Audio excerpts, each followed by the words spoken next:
Strange Planet here, Ralph Perez. I saw Infinity Wars, the most highly anticipated Marvel movie in the last few years. And I'm not going to review it. I want to talk about what everybody's talking about, okay? The ending. Spoiler alert, if you have not yet seen this movie, go see it right now and come right back and talk to me. Yeah, here's the thing, right? We've been waiting about 6 years for this film, ever since we saw Thanos at the end of the first Avengers film. And we've been seeing all the different stories of all the different characters and all the different superheroes coming, and finally we get the movie we've been waiting for, okay? Especially right after Hot Trails of Black Panther, which came out just a couple of months before, and that blew away the box office. By the way, as of this recording, 800 million worldwide in the box office. Infinity Wars, I'm talking about. I mean, it's getting close to $1 billion, all right?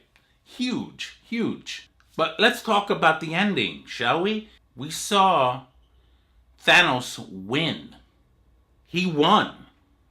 He got all of the Infinity Stones, all of them, and as soon as he put on that last one, puts it on, and then he leaves, and then half of the population of not just Earth, but the universe disintegrates into dust.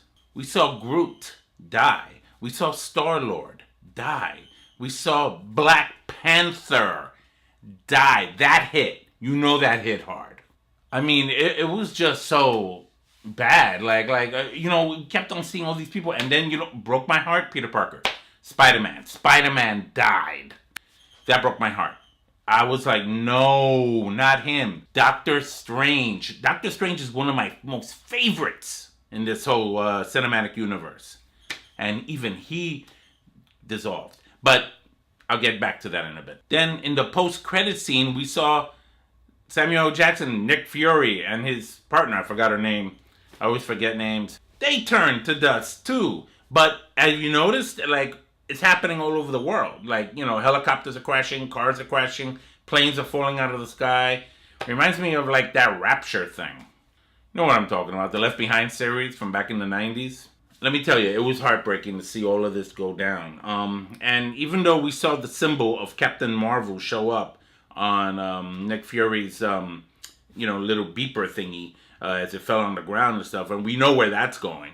The question is, and this is what's leaving everybody. I left the movie theater what did I just see? Wait, that's it? What?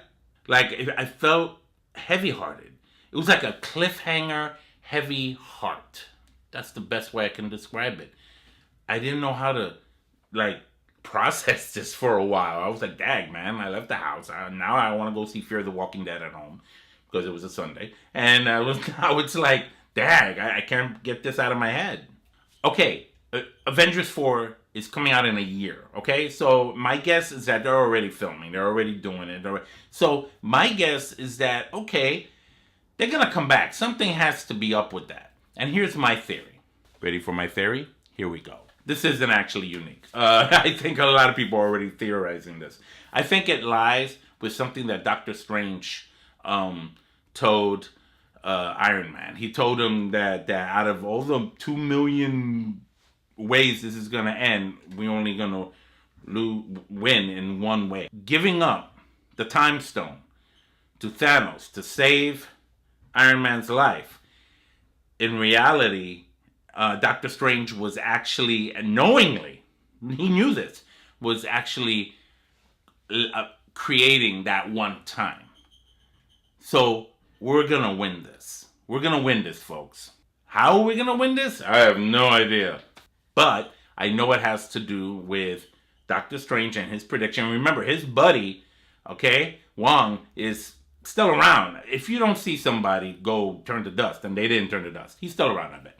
And I bet you he's going to help out. Because he has the access to the space-time continuum also, in that whole mystic thing.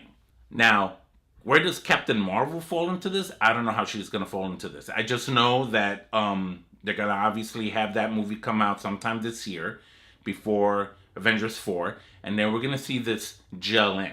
And obviously we're going to see some some J.J. Abrams crazy stuff that is just going to create another kind of like segue or another timeline where, you know, nobody, we get our Spider-Man back, we get Groot back, we get Star-Lord back, we get Black Panther back, you know, we're going to get everybody back, guys. We're going to get everybody back. Or maybe not, you know. I think, again, I think the key characters in bringing back everybody to defeat Thanos is Doctor Strange, okay, Captain Marvel, who we are yet to see, and Tony Stark, aka Iron Man. I really think so. I really think this is gonna be big, and I'm looking forward to seeing how that's gonna gel out in a year. But we gotta wait a year, so you know, let the rumors begin, let the raving begin. I loved the movie. It was great. I want to go see it again. I want to go see it again. You know, Victor, my horror and coffee buddy, told me after he saw it that it was the Empire Strikes Back of the Marvel Cinematic Universe. And I had to think about that. And I was like, really? And then when I went to see it, I was like, I understand where I left. I remember when I saw Empire Strikes Back as a kid, and I left the movie theater with that same kind of sense of melancholy. Like, oh my God, something's gone. Okay? Luke got his hand cut off. He found out Vader was his father. Han is frozen in carbonite, probably dead for all we know, and he was taken away. So, you know, there was so much heavy-heartedness at the end of Empire Strikes Back, and that's what I felt with Infinity Wars. So we got to find out how this is going to roll, people. So what are your thoughts about Infinity Wars? Will this really turn out the way we think, that they're going to lose, that they're going to die? Or are they going to come back? Or we're going to make this right? Or we're going to undo what was done? Talk to me. Comment below and share with me your thoughts. This is Ralph Perez from Strange Planet. Take care.